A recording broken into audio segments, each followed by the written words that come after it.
বাংলাদেশে এখনো কিন্তু বাংলাদেশের নির্বাচন নিয়ে ষড়যন্ত্র চলছে। আমরা জাতীয়তাবাদী দল আমরা জানি বাংলাদেশে গণতন্ত্র প্রতিষ্ঠা করতে হলে নির্বাচনের কোনো বিকল্প নাই। বাংলাদেশের মানুষের যে অধিকারগুলো সেই অধিকারগুলো প্রতিষ্ঠা করতে পারবে বিএনপি। বিএনপি যদি নির্বাচিত সরকার গঠন করতে পারে এই বাংলার আপনাদের উন্নয়ন উৎপাদনের রাজনীতি হবে।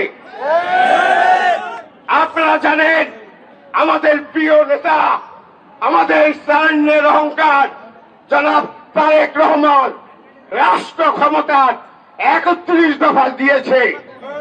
আগামী রাষ্ট্র ক্ষমতা আসলে এই বাংলাদেশে বিএনপি 31 দফার ভিত্তিতে উন্নয়ন উৎপাদনের রাজনীতি করবে ইনশাআল্লাহ। বাংলাদেশে আইনের শাসন প্রতিষ্ঠা করা হবে, বাংলাদেশে ন্যায় শাসন প্রতিষ্ঠা করা হবে, বিচার বিভাগ স্বাধীন থাকবে, আমাদের যে শিক্ষা ব্যবস্থা আছে সেটাও স্বাধীন সুন্দরভাবে চলবে ইনশাআল্লাহ। আপনারা বিএনপির নেতৃবৃন্দকে বলবো আপনারা ঐক্যবদ্ধ থাকবেন, আপনারা ঐক্যবদ্ধ থাকবেন।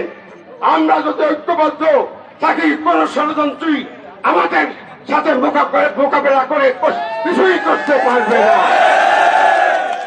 আপনারা যদি আমাকে চান আমি বিএনপির নমিনেশন পাই, আমি বিএনপি থেকে নমিনেশন পাবো ইনশাআল্লাহ। আপনারা যদি দোয়া করেন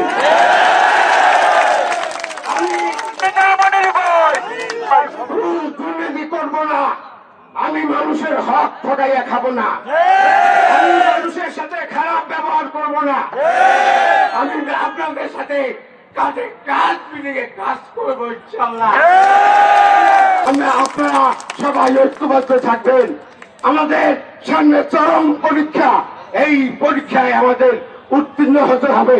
তাই আমি আবার বলি আমি আপনাদের সেবা করতে চাই, আমি আপনাদের সাথে কাঁধে কাঁধ মিলিয়ে কাজ করতে চাই। সমর্থন করে আমি বগা সেতু প্রতিষ্ঠা করবো ইনশাআল্লাহ। আমি জানেন আপনাদের আমাদের কাশিপাড়া ধুলিয়া এবং বিভিন্ন কেশবপুর নাজিরপুর কামাইয়া বিভিন্ন ইউনিয়ন নদী ভাঙ্গনে পড়েছে। আমাদের হাজার হাজার ভাই ও বোনদের ঘর বাড়ি বিদ্ধ হয়ে গেছে, বিলীন হয়ে গেছে।